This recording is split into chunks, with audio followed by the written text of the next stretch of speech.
नमस्कार दोस्तों, मेरा नाम अनिल शर्मा है। आप राज समाचार देख रहे हैं। मेरे साथ हैं डॉक्टर अनिल तांबी। कभी कुछ दिन पहले इनका एक वीडियो आया था, आपने हैप्पीनेस इंडेक्स बार बार सुना होगा कि इन्होंने कहा कि खुश रहने के तरीके क्या हैं। अगर आप खुश नहीं रह पाएँ तो आप किस तरह से खुश रह सकते हैं। अगर आपको थोड़ी प्रॉब्लम है तो आप डॉक्टर से ज़रूर संपर्क करें। सर, आपके इस वीडियो को काफ़ी लोगों ने देखा। सर, एक बड़ी है कि आप कोटा देख लीजिए, जहाँ एजुकेशन सबसे हो रहे हैं, बच्चे हैं ना सर, आत्महत्याएं काफ़ी कर रहे हैं। बिल्कुल। कारण क्या है सर इसका? कारण भी सर तीनों चीज़ चाहिए। परिवार वालों को कारण भी पता लगना चाहिए, इसके लक्षण भी पता लगना चाहिए। बाद में इससे बचने का तरीका क्या है सर? देखिए, क्या है कि जो आत्महत्याएं बढ़ रही है, ये निश्चित रूप से बढ़ रही है। जो अपना क्राइम रिकॉर्ड ब्यूरो है, उसके डेटा को अगर आप एनालाइज करेंगे तो निश्चित रूप से अडल्ट्स में, बच्चों में, सभी एज ग्रुप के लोगों के अंदर आत्महत्याएं बढ़ रही है ना। इसका सबसे जो प्रमुख कारण मैं मानता हूँ वो ये है कि लाइफ स्किल्स की कमी और लाइफ के कंसेप्ट्स के बारे में क्लैरिटी नहीं होने की वजह से ये प्रॉब्लम बढ़ रही है ना। उसकी वजह से ही लोगों के अंदर डिप्रेशन की, एंजाइटी की, फ्रस्ट्रेशन की जो निगेटिव इमोशंस हैं, वो निगेटिव इमोशंस उनके अंदर बढ़ते जाते हैं।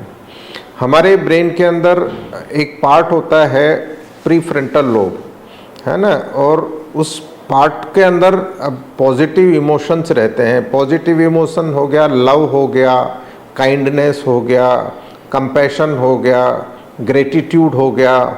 ये सारे पॉजिटिव इमोशंस, जॉय हो गया, ये पॉजिटिव इमोशंस हैं। एंग्जाइटी, एंगर, फ्रस्ट्रेशन, ये निगेटिव इमोशंस हैं। तो अगर किसी भी व्यक्ति के अंदर जैसे जीवन यात्रा के दौरान दोनों प्रकार के इमोशंस रहते हैं, पर अगर वो अवेयरनेस मोड में हैं तो वो कोशिश करेंगे उन एक्टिविटीज़ में पार्टिसिपेट करने की जिनसे उनमें पॉजिटिव इमोशन, हैप्पीनेस का, कॉन्फिडेंस का बढ़े।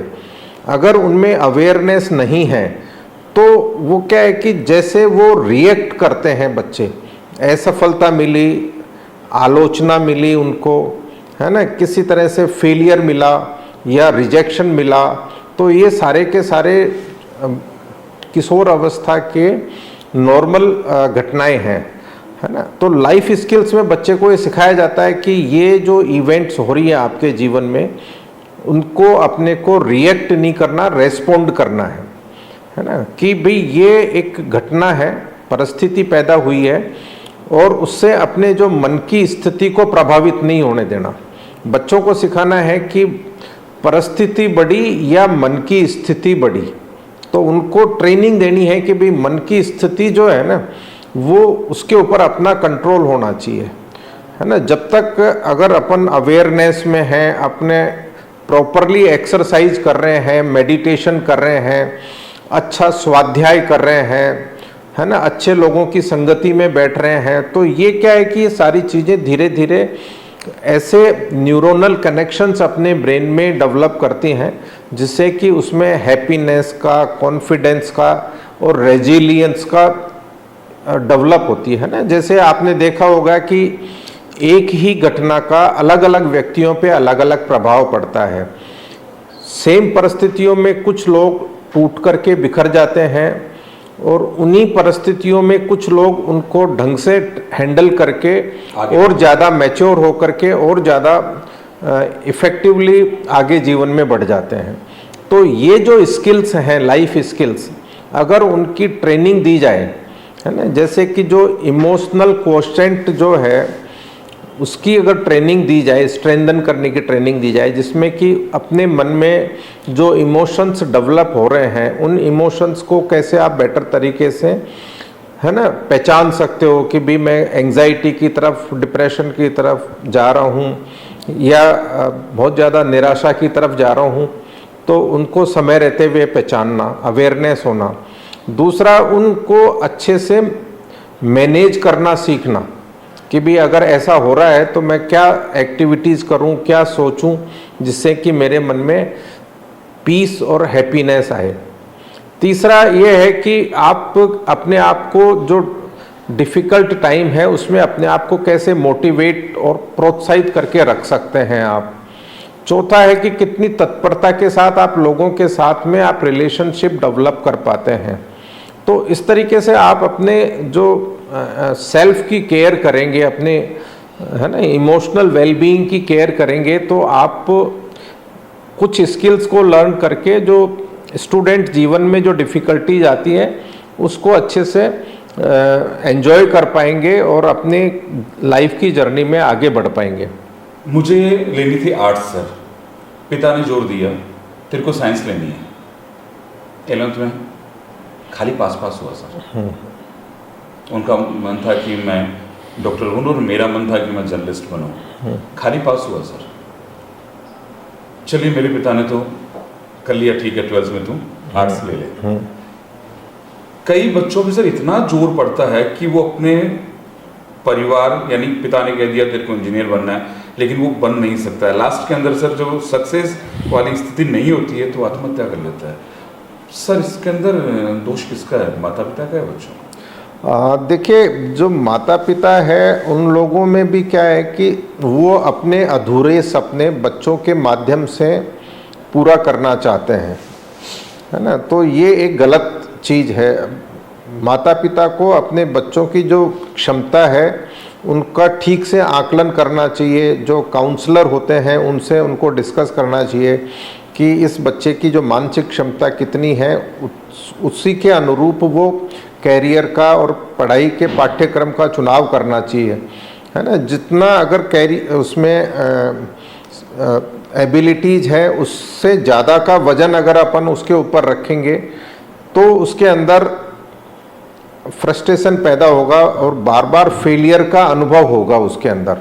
और अगर उसको अपन उसी की क्षमता के अनुरूप रखेंगे तो उसको बार बार सफलता का एहसास होगा और सफलता के एहसास होने के बाद में उस व्यक्ति के अंदर प्रोत्साहन पैदा होता है। तो ये क्या एक लाइफ की जर्नी में ये इम्पोर्टेंट माइलस्टोन्स हैं कि अगर बच्चा आपका किसी पाठ्यक्रम में चल नहीं पा रहा है ना, उसके कारण से उसमें निगेटिव अपने सेल्फ की व्यू बनता जा रहा है कि यार मैं इसको कर नहीं पाऊँगा, तो आप समय रहते पहचाने, है ना, उससे डिस्कस करें कि जॉब जो है वो जीवन नहीं है। जीवन एक बड़ा पार्ट है और जॉब उसका एक छोटा पार्ट है ना। और उसको जीवन जीना सिखाएं उसको, है ना। जो लोग हैप्पी रहते हैं, है ना, और जिनका कंसेप्ट क्लियर होता है, जैसे कि दो बच्चे हैं, एक बच्चा ये है कि भी जिस दिन मैं RAS बन जाऊंगा, जिस दिन मैं डॉक्टर बन जाऊंगा, उस दिन मैं खुश होऊंगा। इसका मतलब है कि आज वो असंतुष्ट है, खुश नहीं है। तो जो बच्चे मैं जो हूँ, जैसा भी हूँ, खुश और संतुष्ट हूँ और खुश और संतुष्ट रहते हुए मेरे को आगे बढ़ने का प्रयास करना है, तो उस कैटेगरी के बच्चों के सफल होने के चांसेस ज़्यादा होते हैं। और जो इस बिलीफ को लेके चलते हैं कि जिस दिन मैं RAS बन जाऊंगा, जिस दिन मैं डॉक्टर बन जाऊंगा, उस दिन मैं खुश होऊंगा, तो वो बच्चे हमेशा तनाव में रहेंगे और उनके RAS और डॉक्टर बनने के चांसेस भी कम हो जाएंगे। पहले सर खबरें सुनते थे कि महिला ने आत्महत्या की, आजकल सुनते हैं सर पुरुषों का रेशियो धीरे धीरे बराबर चल रहा है। ऐसा क्यों सर? नहीं, ऐसा ये है कि जो महिलाओं में आत्महत्या के प्रयास करने के चांसेस ज़्यादा होते हैं, है ना, परंतु पुरुषों में आत्महत्या के कंप्लीट होने के यानी कि डेथ होने के चांसेस ज़्यादा होते हैं। क्योंकि पुरुष लोग होते हैं वो ज़्यादा डिटरमाइंड होकर के ज़्यादा जो आत्महत्या के लिए घातक पदार्थों का उपयोग करते हैं, है ना, उसके कारण से उनमें आत्महत्या के सफल होने की संभावना ज़्यादा होती है। सर इमोशंस पहले तो कहते हैं कि व्यक्ति थोड़ा सा हार्ट से मजबूत होता है, महिलाएं हार्ट से थोड़ी ज़्यादा इमोशनल होती है, लेकिन सर आजकल तो मतलब तलाक डिप्रेशन का ही कारण है। तलाक के कई सारे कारण होते हैं, उनमें से एक डिप्रेशन है और एक बॉर्डरलाइन पर्सनालिटी डिसऑर्डर करके एक होता है जिसमें ये लगभग 2% जनसंख्या में ये पाई जाती है। ये आपने देखा होगा कि कुछ ऐसे लोग होते हैं आपके जीवन में जो कि बहुत खुश रहते हैं और कुछ छोटी सी ट्रिगर मिलते ही वो एकदम से गुस्से में आ जाते हैं, है ना। पहले आपके लिए खूब अच्छे से बर्ताव करेंगे और किसी छोटी सी बात पे नाराज़ हो जाएं तो आपके बिल्कुल अगेंस्ट हो जाते हैं, अगेंस्ट में हो जाते हैं, है ना। उनके इमोशंस के जो फ्लक्चुएशंस हैं वो इतने ज़्यादा होते हैं कि खुद भी परेशान रहते हैं और उनके साथ वाले भी परेशान रहते हैं। इसके अलावा वो दूसरे लोगों को उलाहना देते रहते हैं, ताने मारते रहते हैं, ब्लेम करते रहते हैं कि भाई आपके कारण से मेरा जीवन ऐसा हो गया, आपके कारण से ऐसा हो गया, है ना। उनमें इम्पल्सिवनेस होती है कि वो सोच विचार के डिसीजन लेने के बजाय, एक्ट करने के बजाय वो तुरंत जंप करते हैं। रिस्की बिहेवियर होता है, कोई शॉपिंग कर ली, काफ़ी मात्रा में नशा कर लिया, बहुत तेज़ स्कूटर मोटरसाइकिल चलाने लग गए। तो इस तरीके के जो लक्षण हैं वो बॉर्डरलाइन पर्सनालिटी डिसऑर्डर के लक्षण होते हैं और उनके साथ में भी ज़्यादातर लोगों की पटरी बैठना बहुत मुश्किल होती है। अगर आपके परिवार में ऐसा है कि कोई झगड़ालू है, गर्म स्वभाव का है और पूरे परिवार के माहौल को ख़राब किए रखता है, तो वो भी एक मानसिक बीमारी है। अगर वो है तो उसके लिए आप डॉक्टर से मिलें और उस व्यक्ति का जो स्वभाव है वो मॉडिफाई करके और अपने परिवार के एनवायरनमेंट को काफ़ी हद तक अच्छा किया जा सकता है। तो कई घरों में ऐसा होगा सर। जी जी, बिल्कुल सही बात है। एक ना एक मिल ही जाता है। बिल्कुल बिल्कुल। डॉक्टर साहब ने काफ़ी कुछ बताया, बच्चों के बारे में बताया, कि फैमिली के बारे में भी बताया कि इस तरह से अगर आपको दिक्कत होती है तो आप डॉक्टर से संपर्क करें। सर आपने हमें समय दिया, मैं आशा करते हैं सर आगे भी आप हमें समय देंगे, क्योंकि जी सर आजकल ज़्यादातर चीज़ें सारी माइंड से जुड़ी होने लग गई है। पहले तो ये लगता था कि हाँ ये बीमारी होगी, पर लेकिन अब लोगों में अवसाद की मात्रा सर काफ़ी बढ़ गई है। तो हम आशा करते हैं सर आप हमें फिर भी वक्त देंगे। Thank you very much.